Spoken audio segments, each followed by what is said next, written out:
Alright, Jason with Comfort Masters here, and what I'm going to show you is a couple of ways to clear out a drain line that may have shut your air conditioner off. So a real common self-help thing that most homeowners can do when their air conditioner stops working is to go see if you have water in your upstairs drain pan. If there is water, there's supposed to be a switch up there that shuts your air conditioner off. Now the thing is, when your air conditioner runs, there's a lot of water collected from the atmosphere in the home, and that's got to be drained out of the house in some capacity. Now what happens is the pipe that drains that away usually becomes clogged with some sort of growth. It can be various colors or consistencies, but the one thing that's pretty consistent throughout is that eventually it does clog up that line. Now it's a very common call in the summer that we get, and there's a handful of ways to clear that stuff out. My preferred method is to actually cut the pipe and blow it out from up top in the attic. But sometimes that's not always possible.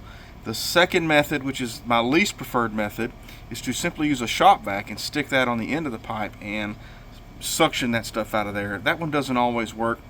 The method that is probably the most risky for a homeowner to try, but is also pretty effective, is the water hose method. And that's where you literally take a water hose and force water into the drain lines. Now when you're looking for your drain lines, you want to be sure and find the ones that are definitely connected to your air conditioner. That happens to be these guys. 3/4 inch PVC is almost always the standard. If you see something that's a little smaller, C PVC, this stuff is usually for your water heater. So what we're looking for is this stuff right here.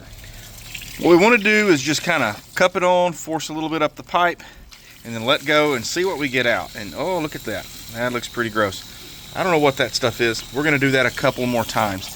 Each time you do this, go a little longer. The risk here is that you accidentally push water back into the pan in some capacity. So you want to make sure that your pan has room to absorb some of this water.